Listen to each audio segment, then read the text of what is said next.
ভাই আমাকে 2-4 টাকা দিয়ে দেন, আমরা সরকারি কর্মচারী। ভাই ভাই আমাদের বেতন 6500 টাকা। আমাদের পোশাক যখন দেওয়া হয় সাথে সাথে যেন একটা করে ভিক্ষার থালা আমাদেরকে দেওয়া হয়। আপনারা সকলেই জানেন যে আমাদের বেতন 6500 টাকা। আজকে 14 দিন যাবত অবস্থানে আছি।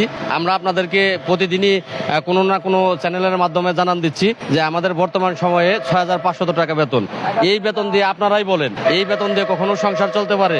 এটা আপনারাই বলেন এই বেতন দিয়ে কখনো সংসার চলতে পারে? 5-6 সদস্য বিশিষ্ট একটা পরিবার এই বেতন দিয়ে চলতে পারে না। বাধ্য হয়ে আমরা সরকারি পোশাক গায়ে দিয়ে আমরা থালা লয়ে বসেছি যে আমাদের সংসার চালাতে হলে অবশ্যই আমাদের ভিক্ষাবৃত্তি ছাড়া কোনো রাস্তা নাই। ভাই আমাকে 2-4 টাকা দিয়ে দেন, আমরা সরকারি কর্মচারী। ভাই ভাই আমাদের বেতন 6500 টাকা। ভাই আমাকে 2-4 টাকা দিয়ে দেন আপনারা, আমরা সংসার চালাতে পারতেছি না। ভাই ভাই এই ভিক্ষাবৃত্তি ছাড়া আমাদের কোনো রাস্তা ভাই নাই। মাননীয় দেশের প্রধান যিনি সরকার তিনি তার কাছে প্রশ্ন, 6000 টাকা 6500 টাকা বেতন দিয়ে কি একটা সংসার চলতে পারে? সরকারের কাছে অনুরোধ রইল, আপনার বিবেক আপনার জ্ঞান 6500 টাকা এই 24 ঘন্টার কর্মচারীদের যদি নির্ধারিত হয়, পোশাকের সাথে সাথে একটা করে থালা দেওয়ার জন্য মাননীয় প্রধানমন্ত্রীকে অনুরোধ করছি, স্থানীয় সরকার মন্ত্রী যিনি আছেন, আমাদের পোশাক যখন দেওয়া হয় সাথে সাথে যেন একটা করে ভিক্ষার থালা আমাদেরকে দেওয়া হয়। যাই হোক, আজকের থালাটা আমরা নিয়ে পড়ছি, আশা করি পরবর্তী প্রতি বছর এই ভিক্ষার থালাটা আমাদের স্থানীয় সরকার থেকে দেওয়া হবে, তাহলে আমরা আশা করি চলতে পারবো। এই জন্য আজকে এই ভিক্ষার থালা নিয়ে পড়ছি। আপনাদের কাছে আমার প্রশ্ন, আপনারাই বলুন এই লজ্জাটা কি আমার? আমি সরকারি পোশাক গায়ে দিয়েছি, আমি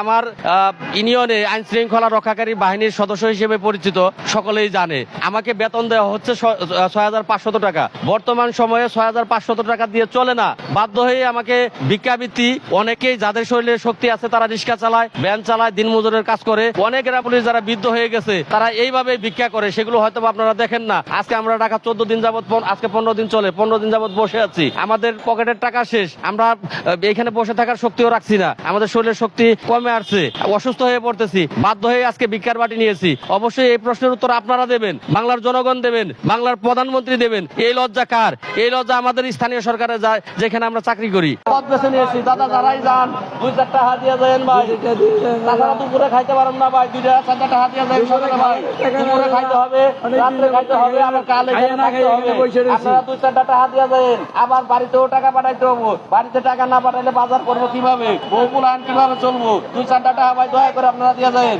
আসলে সরকারি কর্মচারী সকলেই জানে এটা, আমাদের কেউ ভিক্ষাও দেয় না। আমরা কোনো এনজিও থেকে লোন করতে গেলে তখন এনজিওতে আমাদের বলে যে আপনারা তো সরকারি চাকরিজীবী, নিয়ম অনুসারে আপনাদের নামে লোন দেওয়া হবে না। প্রত্যেকটা কাজে গেলে আমাদের কাজ দেওয়া হয় না, যে আপনারা তো গ্রাম পুলিশ, আপনারা তো সরকারি চাকরি করেন।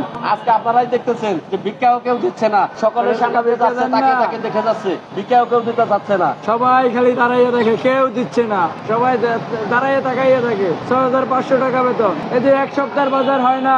আজকে 15 দিন যাবত এই ক্লাবের সামনে বসে রয়েছি, আজকে দুপুরে খাবারের টাকা নাই, আমরা 2-4 টাকা দিয়ে দেন না দাদা। ভাইরা সবাই 2-4 টাকা দিয়ে দেন, আমাদের দয়া করেন ভাইরা, 2-4 টাকা দিয়ে দেন ভাই। 6500 টাকা সরকার বেতন দিতেছে, তাতে কোনো সংসার চলতে পারে না, যে কারণে ভাই আমরা ভিক্ষা করতে